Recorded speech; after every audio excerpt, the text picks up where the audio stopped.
السلام عليكم ورحمة الله وبركاته. الحمد لله على إحسانه والشكر له على توفيقه وامتنانه، وأشهد أن لا إله إلا الله وحده لا شريك له تعظيما لشأنه، وأشهد أن سيدنا ونبينا محمدا عبد الله ورسوله الداعي إلى رضوانه، صلى الله تعالى عليه وعلى آله وأصحابه وخلانه إلى يوم عذابه ورضوانه. أما بعد، فأعوذ بالله من الشيطان الرجيم. بسم الله الرحمن الرحيم. قل رب إما تريني ما يوعدون رب فلا تجعلني في القوم الظالمين وإنا على أن نريك ما نعدهم لقادرون। আল্লাহ তাআলা ইরশাদ করেন, হে নবী আপনি বলুন, হে আমার রব, তাদেরকে যে শাস্তি প্রতিশ্রুতি দেওয়া হচ্ছে তা যদি আপনি আমাকে দেখান, তখন হে রব আপনি আমাকে জালিম কওমদের মধ্যে শামিল করবেন না, এবং হ্যাঁ আমি তাদেরকে যে শাস্তির প্রতিশ্রুতি দিচ্ছি তা আপনাকে দেখাতে আমি অবশ্যই সক্ষম। উমসালাল লেবার সিটির মসজিদে আয়োজিত আজকের এই মাহফিলে উপস্থিত সম্মানিত মুসল্লি ভাইরা, সূরাতুল মুমিনুন থেকে 3টি আয়াত 93, 94 এবং 95 এই আয়াতগুলো তিলাওয়াত করে এর সহজ সরল বাংলা অনুবাদ উপস্থাপন করলাম। এই আয়াতগুলোতে উল্লেখ করা হয়েছে যে যারা আল্লাহর কালাম মানবে না তাদের জন্য যে কোনো সময় শাস্তি আসতে পারে। আমরা যেন আল্লাহর নিকট ফরিয়াদ করি সব ধরনের শাস্তি থেকে আল্লাহ তাআলা আমাদেরকে হেফাজত করেন। এই বিষয়ে এই আয়াতে আল্লাহ তাআলা আলোচনা করেছেন। এই বিষয়ের উপর আমরা আলোচনা উপস্থাপন করব ইনশাআল্লাহ। সম্মানিত ভাইরা, আলোচ্য আয়াতের আগের আয়াতগুলোতে আল্লাহ তাআলা যে আছেন এবং এই জীবনের পর যে আরেক জীবন আছে, যেটা হচ্ছে আমাদের আসল জীবন, পরকালীন জীবন, এই জীবনটা যে অবশ্যই আসবে, বিভিন্ন যুক্তি প্রমাণ দিয়ে আল্লাহ তাআলা এটা উপস্থাপন করেছেন। উপস্থাপন করার পর এই আয়াতে আল্লাহ তাআলা বলছেন যে আপনি যতই দলিল প্রমাণ দিয়ে বুঝান না কেন যে আল্লাহ তাআলা একক এবং হে নবী আপনি সত্য এবং এই হায়াতের পর আরেকটি হায়াত আছে, যতই আপনি মানুষদেরকে এটা বুঝান না কেন, একদল মানুষ আপনার কথা বিশ্বাস করবে না, মানবেও না। তাদের উপর একদিন আমার শাস্তি আসবে। হে নবী আপনার কাজ হচ্ছে তাদেরকে শুধু বুঝানো, দাওয়াত তাবলীগ করা, তাদের নিকট বিষয়টি প্রচার করা, পৌঁছানো। এরপর যখন শাস্তি আসবে তাদের উপর, তখন এখানে আপনার কোনো ত্রুটি এবং দোষ থাকবে না, কারণ আপনি আপনার দায়িত্ব যথাযথ পালন করেছেন। তবে আল্লাহ তাআলা হচ্ছেন বেনিয়াজ, আল্লাহ তাআলা কারো মুখাপেক্ষী নন। এজন্য আল্লাহ তাআলার নিকট এই ফরিয়াদ করতে হবে, হে আল্লাহ আমি আমার দায়িত্ব যথাযথ যদিও পালন করেছি, তাদেরকে সাবধান করার জন্য, জাহান্নাম থেকে বাঁচানোর জন্য যদিও সর্বোচ্চ আমি চেষ্টা করেছি, তারপরেও যদি তাদের উপর আপনার শাস্তি এসে থাকে বা কোনো দিন আসে, তখন আপনি আমাকে সেই কঠিন শাস্তি থেকে হেফাজত করবেন। এই দোয়া করতে আল্লাহ তাআলা আমাদেরকে শিখিয়েছেন। আপনি যতই নিজেদেরকে ঈমানদার হিসেবে দাবি করি না কেন, নামাজি, মুত্তাকি, পরহেজগার দাবি করি না কেন, আল্লাহ তাআলা এখানে নবীকে উদ্দেশ্য করে বলার মাধ্যমে মূলত উম্মতকে শেখাচ্ছেন যে কখনো উম্মত বান্দারা আল্লাহর বিষয়ে তারা নিরাপদ মনে করবে না। যে কোনো সময় শাস্তি আসলে আল্লাহ তাআলার শাস্তি যদি আমাদেরকে পাকড়াও করে, আল্লাহ তাআলাকে পাল্টা অভিযোগ করার, প্রশ্ন করার কেউ নেই। এজন্য আল্লাহর নিকট দোয়া করতে হবে, হে আল্লাহ সব ধরনের বিপদ আপদ, মুসিবত, ফিতনা থেকে, শাস্তি থেকে আমাদেরকে হেফাজত করেন। এই দোয়া ফরিয়াদ আল্লাহর নিকট করতে হবে। আল্লাহ তাআলা ইরশাদ করেন, হে নবী আপনি বলুন, আপনার রবকে বলুন, قل رب إما تريني ما يوعدون رب فلا تجعلني في القوم الظالمين।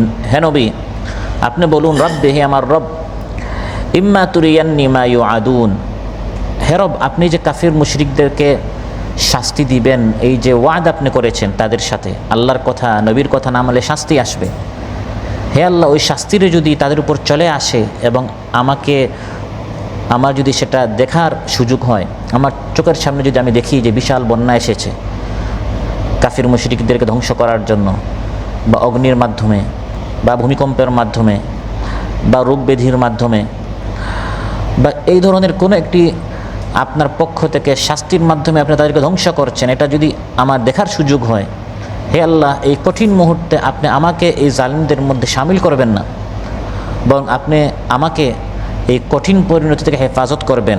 এই দোয়াটি আল্লাহ তাআলা আমাদেরকে শেখাচ্ছে, রাব্বি ফালা তাজআলনি ফিল কওমিজ যালিমিন। আল্লাহর নিকট এই দোয়া করতে হবে, রাব্বি হে আমার রব, ফালা তাজআলনি ফিল কওমিজ যালিমিন, এই জালিম যে গোষ্ঠী, যে দল, যে কওম, যাদের কারণে শাস্তি এসেছে, সেটা আসমানি শাস্তি হোক বা জমিনি শাস্তি হোক, হে আল্লাহ তাআলা এই কওম থেকে আপনি আমাকে হেফাজত করুন। অর্থাৎ যে সকল গুনাহের কারণে শাস্তি তাদের উপর এসেছে, এই দোয়ার দুটি অর্থ এবং দুটোই সঠিক। একটি হচ্ছে, হে আল্লাহ তারা যে সকল জুলুম করেছে, অন্যায় করেছে, অপরাধ করেছে, শিরিক করেছে, কবিরা সগীরা গুনাহ করেছে, জিনা ব্যভিচার করেছে, মিথ্যা কথা বলেছে, মানুষের হক নষ্ট করেছে, আল্লাহর হক নষ্ট করেছে, এই যে তারা জুলুম করেছে, যার কারণে তাদের উপরে শাস্তি এসেছে, হে আল্লাহ এই সকল অন্যায় থেকে আপনি আমাকে হেফাজত করুন। কারণ আমি যদি তাদের মতো এই ধরনের গুনাহে লিপ্ত হই, তখন আমার উপরও আপনার শাস্তি আসবে।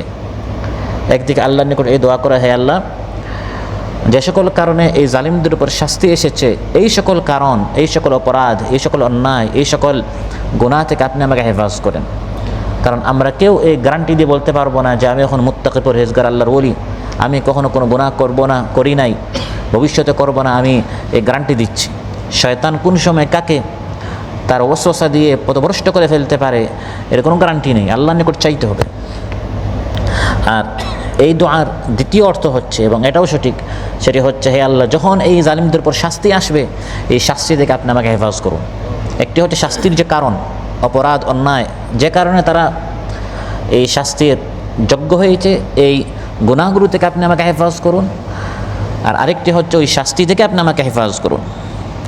কারণ শাস্তি যখন আসে আল্লাহর পক্ষ থেকে, তখন দেখে দেখে শুধু গুনাহগারদের উপর আসে না, তখন এই এলাকায় যারা আছে সবার উপর চলে আসে। আপনার যখন বন্যা আসে, এই বন্যায় শুধু গুনাহগারদের ঘর বাড়ি ধ্বংস হয় না, কোনো এক এলাকার উপর, জনপদের উপর, দেশবাসীর উপর যখন বন্যা আসে, এই এলাকায় যত ভালো মন্দ সবার উপর চলে আসে।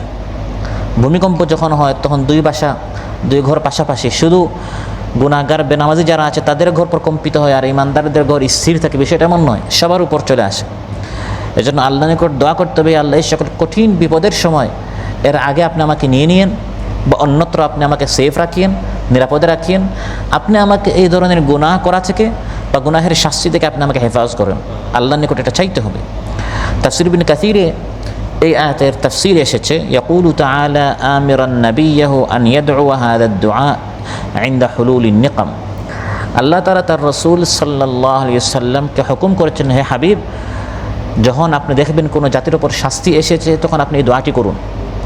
এবং আমাদের এই জামানায় কত ধরনের শাস্তি আমরা দেখি, শাস্তি, আযাব, ফিতনা, তখন আল্লাহর নিকট এই দোয়াটি করতে হবে। এই ধরনের একটি হাদিসও এসেছে মুসনাদ আহমদ এবং তিরমিজিতে, ক্বালা রাসূলুল্লাহ সাল্লাল্লাহু আলাইহি ওয়াসাল্লাম, রাসূল সাল্লাল্লাহু আলাইহি ওয়াসাল্লাম এই দোয়াটি তিনি করেছেন, বলেছেন, যার শেষে হচ্ছে, ওয়া ইযা আরাদতা বিকাউমিন ফিতনাতান ফাতাওয়াফানি ইলাইকা গায়রা মাফতুন। হে আল্লাহ আপনি যদি কোনো জাতিকে ধ্বংস করতে চান, তাদের কোনো ফিতনায় আপনি ফেলতে চান, আপনি আমাকে নিরাপদে এখান থেকে উঠাইয়া নিয়েন। কারণ অনেক সময় এমন কঠিন ফিতনা আসে, আপনি জানেন না যে কে সত্যের উপর, কে মিথ্যার উপর। এমনভাবে মানুষ ফেসে যায়, দুই পক্ষ যুদ্ধ করছে, আপনি বলতে পারবেন না কে সত্যের উপর, কে মিথ্যার উপর।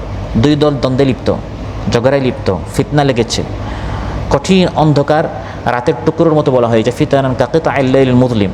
আল্লাহর নিকট দোয়া করতে হবে, আল্লাহ এমন কঠিন মুহূর্তে আপনি আমাকে উঠাই নিয়েন, এই ফিতনায় যেন আমি জড়িত না হই।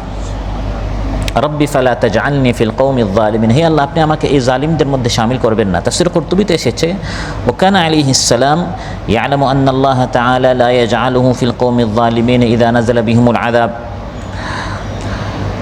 রাসূল সাল্লাল্লাহু আলাইহি ওয়াসাল্লাম এটা জানেন যে কোনো শাস্তি আসলে তিনি কোনো শাস্তিতে পতিত হবেন না, কারণ তিনি হচ্ছেন সাইয়্যিদুল মুরসালিন, আল্লাহর প্রিয় বান্দা। তাহলে তিনি দোয়া কেন করলেন, হে আল্লাহ আপনি আমাকে শাস্তির সময় নিরাপদে রাখবেন, আপনি আমাকে জালিমদের মধ্যে শামিল করবেন না। এই দোয়ার মাধ্যমে মূলত এই শিক্ষা দেওয়া হচ্ছে যে লিয়াদুমা আজরুহু, রাসূল সাল্লাল্লাহু আলাইহি ওয়াসাল্লামকে এই দোয়া করতে বলা হয়েছে যাতে করে তার পুরস্কার বৃদ্ধি পায়। সুবহানাল্লাহ। কারণ যত দোয়া তত সওয়াব। রাসূল সাল্লাল্লাহু আলাইহি ওয়াসাল্লাম ফিতনা থেকে, বিপদ আপদ থেকে নিরাপদে, তারপরে দোয়া করতে বলা হয়েছে। তার মানে আপনি যা চাচ্ছেন তা যদি আপনি পান, নিশ্চিত এটা আপনি পাবেন, এটা নিশ্চিত জানার পরেও আপনি এই দোয়াটি করবেন, কারণ দোয়া যত করবেন তত আপনার সওয়াব আছে। ওয়ালিয়াকুনা ফি কুল্লিল আওকাতি যাকিরান লিরাব্বিহি তাআলা। আর যাতে করে রাসূল সাল্লাল্লাহু আলাইহি ওয়াসাল্লাম সবসময় আল্লাহর জিকির করেন।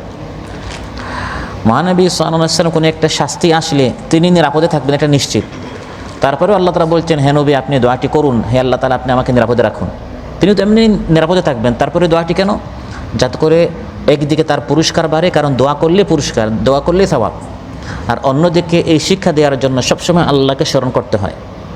আপনার নিশ্চিত এই জিনিসটা আপনি পাবেন, তারপর আল্লাহ নিকট দোয়া করবেন। কারণ সবসময় আল্লাহ নিকট চাওয়া, ফরিয়াদ, দোয়া এই জিনিসটা আমাদেরকে শেখানোর জন্য। আবার তাফসীরুল ওয়াসিত আরেকটি কারণ উল্লেখ করা হয়েছে, ওয়ালি তালিমিল মুমিনিনা আল্লা ইয়ামানু মাকরাল্লাহ, ঈমানদারদেরকে শেখানোর জন্য এই দোয়ার মাধ্যমে। হে নবী আল্লাহর নিকট দোয়া করুন, হে আল্লাহ আপনি আমাদেরকে জালিম কওম থেকে হেফাজত করুন। এর মাধ্যমে মূলত নবীর মাধ্যমে উম্মতকে শেখানো হচ্ছে আল্লাহর নিকট দোয়া করতে হবে, হে আল্লাহ আপনি আমাকে জালিম কওমের উপর যে শাস্তি আসবে সেই শাস্তি থেকে আপনি আমাকে হেফাজত করবেন। ঈমানদার ব্যক্তি কখনো নিজেকে আল্লাহর শাস্তি থেকে নিরাপদ মনে করে না, ভালো কাজ করে, তবে সে সবসময় আশা রাখে যে আল্লাহ তাআলা দয়া করে, মেহেরবানি করে আমাকে শাস্তি থেকে হেফাজত করবেন, এটা সে আশা রাখে। কিন্তু এটা সে বলবেন আমি এখন মাগরিবের নামাজ পড়েছি, আমি এখন সম্পূর্ণ নিরাপদ, আল্লাহর কোনো শাস্তি আমার উপর অবশ্যই আসবে না, এটা সে বলতে পারে না। কারণ আপনার অজান্তে অনেক জিনিস আপনি গুনাহের জিনিস দেখে ফেলেছেন, শুনে ফেলেছেন, করে ফেলেছেন, খেয়ে ফেলেছেন, ওই সকল কারণে শাস্তি চলে আসতে পারে। এজন্য চলতে ফিরতে দোয়া করা, ইস্তেগফার করা, জিকির করা, কোনো সময় গাফিল না হওয়া, বেখবর না হওয়া, উদাসীন না হওয়া, এই শিক্ষা দেওয়ার জন্য রাসূল সাল্লাল্লাহু আলাইহি ওয়াসাল্লাম নিশ্চিত শাস্তি তার উপর আসবে না, তার উপর শেখানো হচ্ছে, নবী আপনি দোয়া করুন শাস্তি যখন জালিমদের উপর আসবে, হে আল্লাহ আপনি আমাকে শাস্তি থেকে হেফাজত করুন। এখান থেকে বোঝা গেল ঈমানদার ব্যক্তি সবসময় আল্লাহর রহমতের, আল্লাহর করুণার সে মুহতাজ। আল্লাহর রহমত না হলে কখনো আমি নামাজি হতে পারবো না, আমি জান্নাতিও হতে পারবো না, আমি জাহান্নাম থেকে বাঁচতেও পারবো না। আমি আমার নামাজের শক্তি দিয়ে, আমলের বাহাদুরি দিয়ে আমি জান্নাতে যেতে পারবো না। বরং আল্লাহ তাআলার দয়ায়, আল্লাহ দয়া করে যদি আমার এই মাগরিবের নামাজটি কবুল করেন, মাহে রমাদানের রোজা কবুল করেন, আল্লাহর পথে আমি যা খরচ করি তা যদি আল্লাহ তাআলা কবুল করেন, তাহলে এই ছোটোখাটো আমলের মাধ্যমে আল্লাহ দয়া করে তার এই বিশাল জান্নাত আমাকে দিতে পারেন। তাই আমরা আল্লাহর নিকট দোয়া করি, বিরহমাতিকা বিফাদলিকা, হে আল্লাহ দয়া করে আপনি আমার গুনাহগুলো মাফ করুন। আল্লাহ বাধ্য নন যে আমার গুনাহ মাফ করতে হবে, আল্লাহ মজবুর নন যে আমাকে জান্নাত দিতে হবে। আমার এই আমল দ্বারা, আমার এই মাগরিবের নামাজ দ্বারা আল্লাহ জান্নাত দিতে বাধ্য নন, বরং এই আমলটি আল্লাহর জান্নাত পাওয়ার বরাবর নয় যে আমি এর বিনিময়ে আমি জান্নাত দাবি করব, ডিমান্ড করব। জান্নাত এর চেয়ে আর অনেক অনেক অনেক দামি। আমি আল্লাহর নিকট এই দোয়া করব, হে আল্লাহ তোমার জান্নাত এই নামাজের তুলনা বরাবর সমান হতে পারে না, কিন্তু দয়া করে আমি তোমার গুনাহগার বান্দা, কিছুটা চেষ্টা করেছি, তুমি এই আমার ছোট্ট আমলটা কবুল করে তোমার এই অমূল্য জান্নাতটা আমাকে দিয়ে দাও। এখানে আমাদেরকে এটা শেখানো হচ্ছে যে ইমানদার ব্যক্তি সবসময় আল্লাহর রহমতের মুহতাজ হবে। রাসূল সাল্লাল্লাহু আলাইহি ওয়াসাল্লাম কখনো শাস্তিযোগ্য হবেন না, তাও তাকে শেখানো হচ্ছে নবী আপনি দোয়া করুন, হে আল্লাহ আমাকে শাস্তি থেকে হেফাজ করেন। তার মানে আল্লাহ তাআলা যে কাউকে যে কোনো সময় ধ্বংস করে ফেলতে পারেন, শাস্তি এর আওতায় নিয়ে আসতে পারেন, কেউ আল্লাহকে পাল্টা প্রশ্ন করতে পারে না। রাসূল সাল্লাল্লাহু আলাইহি ওয়াসাল্লামের ক্ষেত্রে কোরআনে কারিমে আল্লাহ তাআলা অনেক কঠিন কঠিন শব্দ ব্যবহার করে আমাদেরকে মেসেজ দিচ্ছেন। যেমন অন্যায়তে আল্লাহ তাআলা তার নবীকে বলেছেন, হে নবী কাফির মুশরিকরা যে আপনাকে অনেক প্রলোভন দেখায়, আপনাকে অনেক ধরনের লোভ দেখায় যে হে নবী রিসালাতের দাওয়াত বাদ দিয়ে দেন, আমরা আপনাকে ক্ষমতা দিব, নারী দিব, টাকা পয়সা দিব। হে নবী আমি আল্লাহর দয়া যদি আপনার উপর না হতো, আপনি কিন্তু যে কোনো সময় তাদের দিকে ঝুঁকে যেতেন, আর যদি আপনি ঝুঁকে যেতেন তখন আমি আপনাকে অনেক অনেক শাস্তি দিতাম। এই কথা আল্লাহ তাআলা তার নবীকে বলছেন আমাদেরকে মেসেজ দেওয়ার জন্য যে আল্লাহ তাআলা কে নবী, কে রাসূল, কে ফিরিস্তা, কে ওলি, এটা আল্লাহর দেখার বিষয় না। আল্লাহ তাআলা কেউ কোনো পাল্টা প্রশ্ন করতে পারে না, হে আল্লাহ আপনি এই কাজটা কেন করলেন। আর নবীকে উদ্দেশ্য করে কোরআন কারীমে আল্লাহ তাআলা ইরশাদ করেন, ওয়ালাউলা আন সাব্বাতনাকা লাকাদ কিত্তা তারকানু ইলাইহিম শাইআন কালিলা ইযাল লাযাকনাকা দি'ফাল হায়াতি ওয়া দি'ফাল মামাতি সুম্মা লা তাজিদু লাকা আলাইনা নাসীরা। হে নবী, আমি যদি আপনাকে এই ইসলামের উপর টিকায় না রাখতাম, দাওয়াত দেওয়ার উপর টিকায় না রাখতাম, তাহলে তারা যেরকম আপনাকে লোভ দেখাচ্ছে বা হুমকি দামকি দিচ্ছে, আপনি কিন্তু এই দাওয়াতি কাজ থেকে একটু নিষ্ক্রিয় হয়ে যেতেন। কিন্তু আমি দয়া করে আপনাকে টিকায় রেখেছি, আর যদি আপনি এই দাওয়াতি কাজ থেকে ফিরে যেতেন তাহলে আমি আপনাকে দ্বিগুণ শাস্তি দিতাম। তার নবীকে এটা বলে মূলত আল্লাহ আমাদেরকে মেসেজ দিচ্ছেন যে আল্লাহ তাআলা কারো দাওয়াতি কাজ, কারো মেহনত, কারো ত্যাগ কবুল করতে আল্লাহ তাআলা বাধ্য নন। আপনি যতটুকু আপনার পক্ষে সম্ভব আমল করে আল্লাহর নিকট দোয়া করবেন, হে আল্লাহ আমি করেছি, তুমি দয়া করে এখন আমার আমলটা কবুল করো। হে আল্লাহ, জালিমদের এই জুলুম থেকে, তাদের এই শাস্তি থেকে দয়া করে যখন শাস্তি তাদের উপর আসবে তখন তুমি আমাকে হেফাজত করো। এভাবে আল্লাহর নিকট আল্লাহর দয়া, আল্লাহর রহমত কামনা করবেন। কোরআনে কারীমে আল্লাহ তাআলা দুই বন্ধুর কথা উল্লেখ করেছেন। দুইজন বন্ধু ছিল, একজন নেককার, একজন বদকার। এবং এই বদকার, এই গুনাহগার যে নাফরমান ছিল, সে সবসময় তার নেককার বন্ধুকে খারাপ কাজের দিকে আহ্বান করত, ডাকত, কিন্তু সে তার ডাকে সাড়া দেয় নাই। সে নামাজি ছিল, সে কোরআন তিলাওয়াত করত, পড়তো, অধ্যয়ন করত, হাদিস অধ্যয়ন করত, তালিমে বসতো, দার্সে বসতো, নেক আমল করত। কিয়ামতের দিন সে জান্নাতে চলে গেল। সুবহানাল্লাহ। সূরাতুস সাফফাত আল্লাহ তাআলা বিস্তারিত ঘটনা উল্লেখ করেছেন। আল্লাহ তাআলা এই নেককার বান্দাকে জান্নাতে বলবেন, তোমার স্মরণ আছে দুনিয়াতে তোমার একটা বন্ধু ছিল, সে তোমাকে সবসময় গুনাহের দিকে ডাকতো, দিনী বৈঠক থেকে তোমাকে বাহিরে নিয়ে যেতে চাইতো। ক্বালা হাল আনতুম মুত্তালিউন, আল্লাহ তাআলা বলবেন হাল আনতুম মুত্তালিউন, তুমি কি দেখতে চাও? ফাত্তালাআ ফারাআহু ফি সাওয়াইল জাহিম। আল্লাহ তাআলা বলেন এই জান্নাতি ব্যক্তির চোখের সামনে থেকে আল্লাহ তাআলা পর্দা সরিয়ে ফেলবেন। সে এখন জান্নাতে বসে বসে সে টিভি স্ক্রিনে দেখবে, পর্দা আল্লাহ সরিয়ে দিবেন। জান্নাতের আসনে বসে বসে সে দেখবে যে তার ওই বন্ধুটি জাহান্নামের তলদেশে নিচে সে আগুনে শাস্তি পাচ্ছে। তখন ওই জান্নাত থেকে সে তার ওই জাহান্নামী যে বন্ধু ছিল দুনিয়াতে তাকে বলবে। কোরআনের এই আয়াতগুলো যখন নাজিল হয় সেই শত বছর, হাজার বছর আগে, যখন অনেকের বুঝতে কঠিন বা কষ্ট হতো, এখন তো এগুলো আমাদের জন্য কোনো বিষয় না। বর্তমান টেকনোলজির কারণে কাতারে বসে বসে আমেরিকায় বা এখানে বসে বসে দেশের আপনি মানুষের সাথে কীভাবে কথা বলেন, অডিও তো আছে, সাথে ভিডিওতে। তো জান্নাতি ব্যক্তি সে জান্নাতে বসে বসে ভিডিওতে কথা বলবে।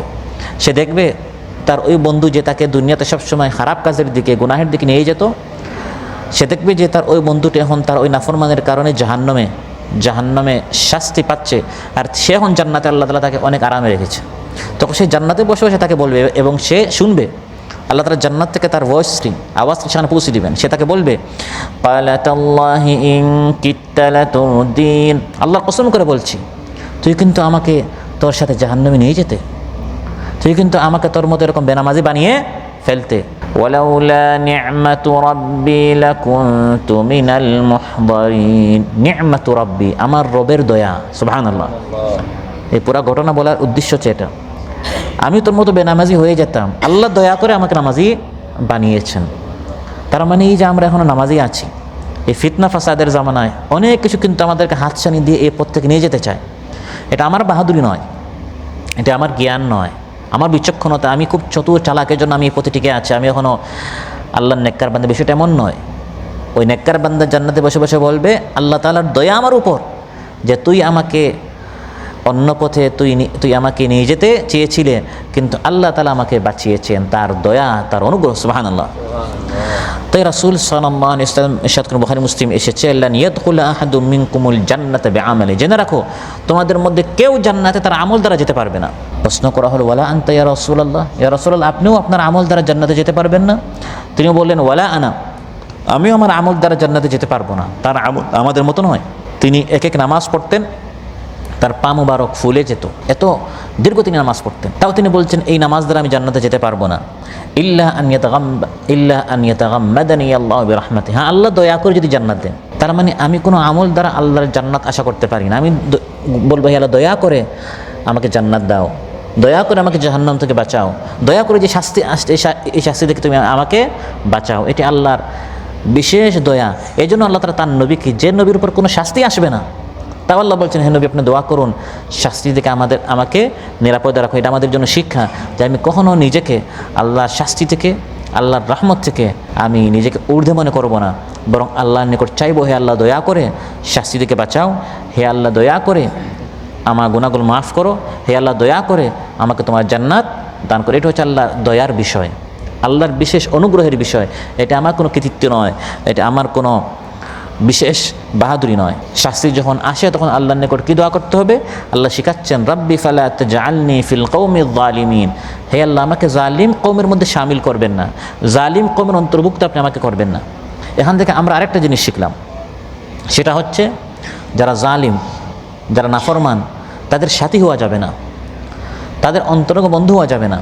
কারণ আপনি যদি উঠতে বসতে চলতে ফিরতে আপনার হাসি তামাশা, আপনার উঠা বসা সব কিছু জালিমদের সাথে হয়, নাফরমানদের সাথে হয়, বেনামাজিদের সাথে হয়, তখন তারা যখন ধ্বংস হবে, আপনি যদি দোয়া করেন হে আল্লাহ আপনি তাদের মতো আমাকে ধ্বংস করবে না, তখন কি আপনার দোয়া কবুল হবে?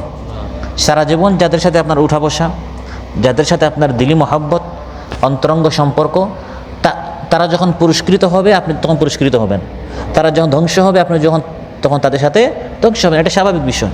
তো সবসময় যদি আপনি নামাজিদের সাথে হন, ভালো লোকদের সাথে হন, তাহলে স্বাভাবিক নামাজিরা, ভালো লোকেরা যখন পুরস্কৃত হবে, জান্নাতে হবে, ওই কাফেলার সাথে তখন আপনার জান্নাতে চলে যাবেন।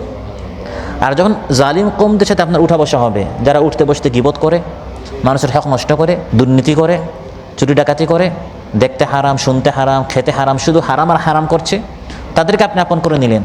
তো তাদের উপর যখন শাস্তি আসবে আপনি যদি দোয়া করেন হে আল্লাহ তাদের এই শাস্তি থেকে আমাকে নিরাপদ রাখুন, তখন কি আপনার দোয়া কবুল হবে?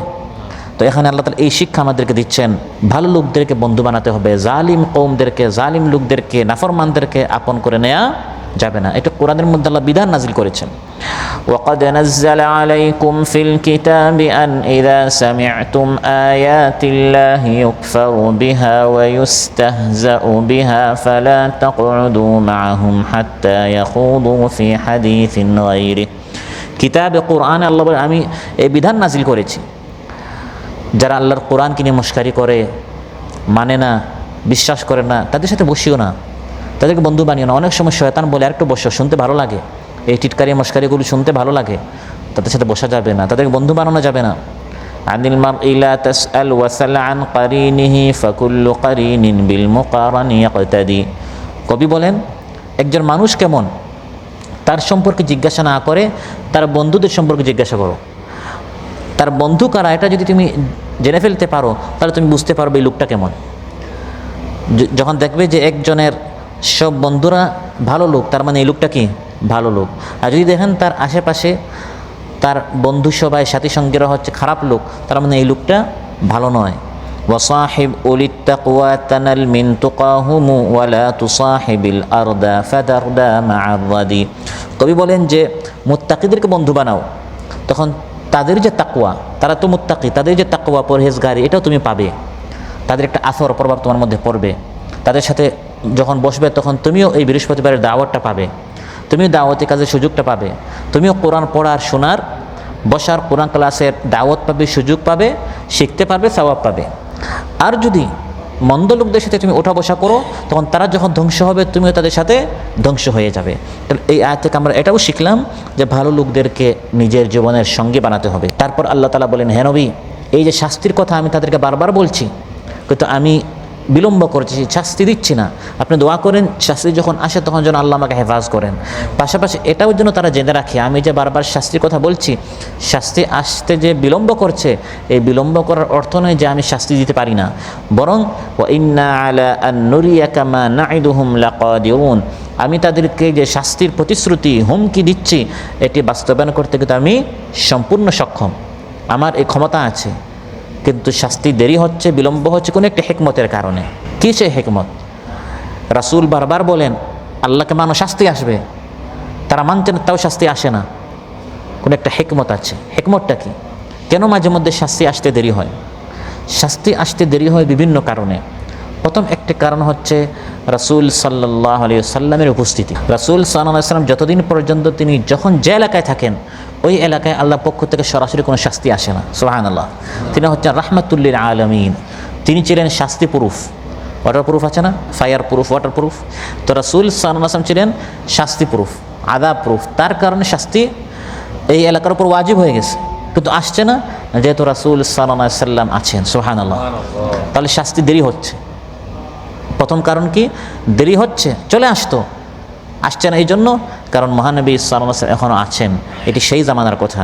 কোরআনের মধ্যে আল্লাহ তাআলা বলেন, ওয়ামা কানাল্লাহু লিয়ুআযযিবাহুম ওয়া আনতা ফীহিম। হে নবী, যতদিন আপনি তাদের মধ্যে থাকবেন ততদিন তাদেরকে কোনো শাস্তি দেওয়া হবে না। তাহলে তিনি যখন চলে যাবেন তখন শাস্তি আসবে। দ্বিতীয় কারণ, মাঝে মধ্যে আমরা বলি যে এই লোকগুলো এত খারাপ, শাস্তি আসে না কেন?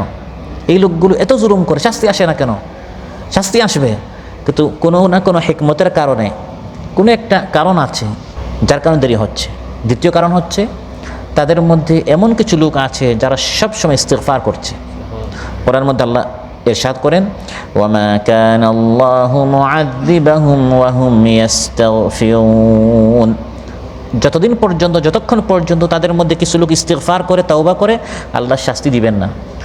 এই 10 জনের মধ্যে আপনি দেখছেন 5 জন, 6 জন, 7 জন সবসময় গুনাহ করে, নাফরমানি করে, কিন্তু বাকি 2-3 জনকে আপনি জানেন না, চেনেন না। তারা সবসময় তাওবা করছে এবং আল্লাহর নিকট চাচ্ছে, হে আল্লাহ, দয়া করে এই বাকি লোকদেরকে আপনি হিদায়াত দান করুন, তাদের শাস্তির মাধ্যমে আমাদেরকে ধ্বংস করবেন না। ওই লোকগুলোর কারণে, ওই ভালো লোকদের কারণে বাকিরা বেঁচে যাচ্ছে। আরেকটা কারণ হচ্ছে শাস্তি আসতে দেরি হয় কেন? কারণ আল্লাহ তাআলা আমাদেরকে শাস্তি দিতে সৃষ্টি করেন নাই। আল্লাহ হচ্ছেন আলহামদুলিল্লাহি রাব্বিল আলামিন। তিনি আমাদের প্রতিপালক রব। তিনি আমাদেরকে অনেক মহব্বত করে সৃষ্টি করেছেন। তিনি চান না এই বান্দারা জাহান্নামে যায়। এই জন্য গুনাহের সঙ্গে সঙ্গে আমাদের ধৈর্য নাই, আমরা অস্থির হয়ে যাই। এই লোকটাকে এত দাওয়াত দিলাম, আল্লাহ কেন এরে শাস্তি দিয়ে ধ্বংস করেন না? এর এত দাওয়াত দিলাম, তারপরে সে মানলো না। কারণ আমি তো তাকে সৃষ্টি করি না, তার প্রতি আমার মহব্বত নাই, কিন্তু তার স্রষ্টাকে আল্লাহ তাআলা, আল্লাহ তাকে ধ্বংস করতে চান না, শাস্তি দিতে চান না। এর জন্য দেরি হচ্ছে। এর তৃতীয় হিকমত হচ্ছে আল্লাহ চান অবকাশ দিতে, সুযোগ দিতে, সময় দিতে। হতে পারে বান্দাটা ফিরে আসতে পারে। কত বেনামাজি নামাজি হয় না, কত মিথ্যাবাদী মিথ্যাচারে সত্যবাদী হয় না, কত সুদখোর। আমরা মনে করি শাস্তি এসে ধ্বংস হয় না কেন? একসময় দেখা যায় লোকটা সুদ ছেড়ে হালাল উপার্জন করা শুরু করে, কোনো হারামের দিকে সে আর চোখ উঠায় না, হাত বাড়ায় না। তো যদি আল্লাহ তাআলা প্রথমবারই তাকে ধ্বংস করে ফেলতেন, সে এই সুযোগটা পেত না। কত লোক মানুষের উপর জুলুম করেছে, অন্যায় অত্যাচার করেছে, একসময় তওবা ইস্তিগফার করে মানুষের হক ফিরিয়ে দিয়ে আল্লাহর ওলি হয়ে গেছে। তো কোরআনের মধ্যে এটাও আল্লাহ তাআলা উল্লেখ করেছেন যে এটি হচ্ছে আল্লাহর দয়া। আমি বলি শাস্তি আসে না কেন? কিন্তু আল্লাহ দেরি করছেন এই জন্য যে আল্লাহ তাআলা তার জন্য তাওবার সুযোগটা দিতে চান। তাহলে তৃতীয় কারণটা কি? শাস্তির দেরি হয় যাতে করে তাকে তাওবার অবকাশ দেওয়ার জন্য, ইস্তিগফারের অবকাশ দেওয়ার জন্য, আল্লাহর দিকে ফিরে আসার সুযোগ দেওয়ার জন্য, যাতে করে কাল কিয়ামতের দিন সেটা বলতে না পারে, হে আল্লাহ, ওই লোকটা বেনামাজি ছিল, তুমি তাকে সুযোগ দিয়েছিলে, সে তাওবা করে নামাজি হয়েছেও, তুমি তো আমাকে সুযোগ দেও নাই। এই কথা যেন সে বলতে না পারে, এর জন্য পূর্ণ সুযোগ আল্লাহ তাআলা প্রত্যেক বান্দাকে দেন। চতুর্থ কারণ, শাস্তি আসতে দেরি হয় কেন? এটাকে আরবিতে ইস্তিদরাজ বলা হয়। আল্লাহ তাআলা ধীরে ধীরে ধরেন, ক্রমান্বয়ে ধরেন, একবারে ধরেন না। আল্লাহ যে সুযোগ দিচ্ছেন এটাও কিন্তু ধরার একটি ধাপ, ধরার একটি স্টেপ। ধীরে ধীরে ধরছেন। বাচ্চাকে বলছেন, বাবা একটু এদিকে আসো, একটু চকলেটটা নাও। আপনি ভাবছেন এই বাচ্চাটি এত চঞ্চল, কথা শোনে না, বাবা আবার চকলেট দেয় কেন? এটা আসলে চকলেট নয়, এটা ধরার একটি ধাপ। চকলেট দিয়ে তাকে লোভ দেখে এদিকে কাছে আনা। তো এই লোকটা যত জুলুম করে আল্লাহ তাকে আরও বেশি বাড়িয়ে দেন, যত মানুষের হক নষ্ট করে তার ব্যবসা দিকে আরও উন্নতি হচ্ছে। আর এখানে এসে আপনারা শুনেন মাহফিলে যে সুদ এবং ঘুষ নিলে মানুষের উপরে জুলুম করে ধ্বংস হয়। আর বাস্তবিক আপনি দেখেন না, লোকটা যত জুলুম করে তার উন্নতি হয়। মাঝে মধ্যে আমাদের বুঝতে সমস্যা হয়ে যায়, এখানে শুনি একটা আর বাস্তবে দেখি আরেকটা। আসলে এটা অবাস্তব নয়, আপনি যা শুনেন এটা হবে, একটু অপেক্ষা করেন। আল্লাহ ধীরে ধীরে ধরছেন, এখন আরেকটু বাড়িয়ে দিচ্ছেন, যাতে করে সে আরেকটু জুলুম করে, আরেকটু বাড়াবাড়ি করে, একসাথে পতন হবে। 1 বছর, 2 বছর, 5 বছর, 10 বছর, 15 বছর, 17 বছর, এরপর কি হয়? পতন হয়। 950 বছর পর্যন্ত চিন্তা করেন কতটা প্রজন্ম নূহ আলাইহিস সালামের জামানায় গেল, একসময় পতন হয়েছে, মহাবন্যায় তাদেরকে ধ্বংস করা হয়েছে। তো আল্লাহ তাআলা মাঝে মধ্যে সুযোগ দেন, এবং এই কথাটি রাসূল সাল্লাল্লাহু আলাইহি ওয়াসাল্লাম এরকম বলেছেন, ইন্নাল্লাহা লা ইউমলি লিয-যালিমি হাত্তা ইযা আখাযাহু লাম ইউফলিতহু। আল্লাহ তাআলা জালিমকে সুযোগ দেন, এই সুযোগের সময়টা আমরা অস্থির হয়ে যাই। আমরা এটা বুঝি না, আমরা বলি যে আল্লাহ শাস্তি দেন না কেন। এটা আসলে শাস্তি দিবেন, কিন্তু এটা আল্লাহ তাআলা তাকে সুযোগ দিচ্ছেন, ক্রমান্বয়ে আল্লাহ তাআলা তাকে ধরছেন, ধীরে ধীরে ধরছেন। যখন ধরেন হাত্তা ইযা আখাযাহু, যখন ধরেন তখন আল্লাহর হাত থেকে কেউ আর বাঁচতে পারে না। আল্লাহ ধরেন না, ধরেন না, ধরেন না, ধরলে আল্লাহ তাআলা কি করেন না, ছাড়েন না। কুল মান কানা ফিদ দালালাতি ফালইয়ামদুদ লাহুর রাহমানু মাদ্দা। হে নবী, আপনি বলুন, যারা এই দুনিয়াতে গুনাহ করে গুমরাহিতে লিপ্ত, আল্লাহ তাআলা মাঝে মধ্যে তাদেরকে সুযোগ বাড়িয়ে দেন, পরে ধীরে ধীরে আল্লাহ তাআলা তাদেরকে ধরেন। আরেকটা কারণ, শাস্তি আসতে দেরি হয় কেন? এই দুনিয়া হচ্ছে ইমানদারদের জন্য জেলখানা, কয়েদখানা। এখানে আপনি যা চান তা দেখতে পারেন না। ভাই এটা আমি দেখবো না, এটা ইসলাম নিষেধ করে দিয়েছে। এটা দেখবো, এটা ইসলাম নিষেধ করে দিয়েছে। এরা শুনবো, ইসলাম নিষেধ করে দিয়েছে। তো এটা নিষেধ, ওটা নিষেধ, অনেকটা জেলখানার মতো। জেলখানা থেকে আপনি বের হতে পারেন, এটা আপনার জন্য নিষেধ। তো দুনিয়াটি হচ্ছে ইমানদারদের জন্য জেলখানার মতো, কয়েদখানার মতো। এটা দেখা যায় না, এটা করা যায় না, এটা খাওয়া যায় না, এদিকে যাওয়া যায় না। আর দুনিয়া সিজনুল মুমিন ও জান্নাতুল কাফির। কাফির মুশরিক যারা আল্লাহকে মানে না, তারা যেরকম ইচ্ছা এরকম তারা এই দুনিয়াতে চলে। আল্লাহ তাআলা মাঝে মধ্যে তাদেরকে এভাবে সুযোগ দিয়ে দেন। আপনি মাঝে মধ্যে বিভ্রান্ত হয়ে যান যে এই ব্যক্তি আল্লাহকে মানে না, এরকম আল্লাহ তাআলা তাকে দিয়ে যাচ্ছেন কেন? না, সব শাস্তিগুলো আল্লাহ জমায়া একসাথে আখিরাতে তাকে জাহান্নামে শাস্তিটা দিবেন। কারণ দুনিয়ার শাস্তি, দুনিয়ার সুখটাও শেষ হয়ে যায়, দুনিয়ার শাস্তিটাও শেষ হয়ে যায়। আল্লাহ তাআলা এই ব্যক্তিকে এত ঘৃণা করেন, কারণ সে আল্লাহর এত বাধ্য। আপনি যেরকম দেখছেন, আপনার দেখাটা ঠিক, লোকটা জালিম, লোকটা স্বৈরাচার, লোকটা মারাত্মকভাবে নাফরমান, তাকে আল্লাহ শাস্তি দিবেন। আপনার জানানটাও ঠিক, কিন্তু এখন নয়, কারণ সে এত জুলুম করেছে। দুনিয়ার শাস্তি দিলে শাস্তিটা শেষ হয়ে যাবে, তার জন্য বড় শাস্তি দিতে হবে। সেটা কোথায়? জাহান্নামে, আখিরাতে। এবং সেটা তো আপনি দেখবেন না। এজন্য আপনি ভাবছেন আল্লাহ শাস্তি দিবেন না, না আল্লাহ দিবেন, কিন্তু বড় শাস্তিটা দিবেন। মাঝে মধ্যে কিছু কিছু বড় বড় জালিম আপনি দেখবেন এত জুলুম করার পরেও বেঁচে যায়, হাতছাড়া হয়ে যায়। আমরা চিন্তা করে, হ্যাঁ, যদি হেলিকপ্টারটা আমরা ধরতে পারতাম, তাহলে এত জুলুম করলো, কিন্তু আমরা তো ধরতে পারলাম না। মাঝে মধ্যে আল্লাহ তাআলা আর একটু সুযোগ দিয়ে দেন, কারণ এই দুনিয়াতে আর কতটুকু সে শাস্তি পাবে? এত মানুষের উপর জুলুম অত্যাচার করে, যে এত মানুষকে খুন করেছে, এত মানুষকে হত্যা করেছে, একবার ধরে যদি আপনি মেরে ফেলেন, তাহলে তো শাস্তিটা শেষ। আল্লাহ পুরোটা রাখছেন কোথায় দেওয়ার জন্য? আখিরাতে, জাহান্নামে। এজন্য আল্লাহ তাআলা মাঝে মধ্যে এভাবে সুযোগ দেন। শাস্তি আসে না, আসে না, কিন্তু আসবে। দুনিয়াতে না হোক, আখিরাতে আসবে। আরেকটা কারণ আল্লাহ তাআলা উল্লেখ করেছেন যে মাঝে মধ্যে শাস্তি আসতে দেরি হয় কেন? আল্লাহ তাআলা চান মানুষের এই বংশটি, মানুষের এই বংশধারাটি যেন বাকি থাকে। আপনি একটা গুনাহ করেছেন, আল্লাহ আপনাকে ধরলেন। আমি একটা গুনাহ করলাম, আল্লাহ আমাকে ধরলেন। এবার সঙ্গে সঙ্গে যদি আল্লাহ তাআলা সবাইকে ধরা শুরু করেন, পৃথিবীতে কোনো মানুষ বাকি থাকবে? কারণ এখন তো পৃথিবীতে কোনো নবী নাই, একমাত্র নবীরাই ছিলেন নিষ্পাপ, মাসুম, বেগুনাহ, কোনো গুনাহ নাই। বাকি আমি আপনি যত বড় আল্লাহর ওলি হই না কেন, গুনাহ আছে না নাই? তাহলে গুনাহের সঙ্গে সঙ্গে যদি প্রত্যেক আল্লাহ ধরেন, পৃথিবীতে মানুষের এই বংশ থাকবে? বনি আদম থাকবে? তো আল্লাহ তাআলা চান বনি আদম পৃথিবীতে থাকুক। আল্লাহ দয়া করে চান যে আমি, আপনি এবং আমাদের সন্তানরা যেন পৃথিবীতে বেঁচে থাকে। এজন্য গুনাহের সঙ্গে সঙ্গে আল্লাহ ধরেন না। হ্যাঁ, বান্দা যখন একবারে লিমিট ক্রস করে শেষ সীমায় পৌঁছে যায়, তখন আল্লাহ ধরেন।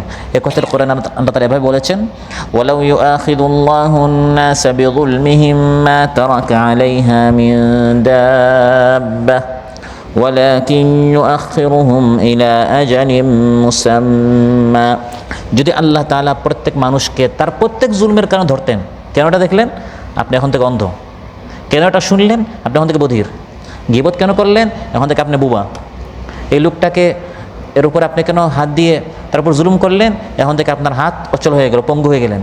এরকম যদি আল্লাহ তাআলা আমাদের সবাইকে ধরতেন, এতক্ষণ এখানে আমরা সবাই, আমি সহ, আমরা অন্ধ হতাম, বুবা হতাম, লেংড়া হতাম, কানা হতাম।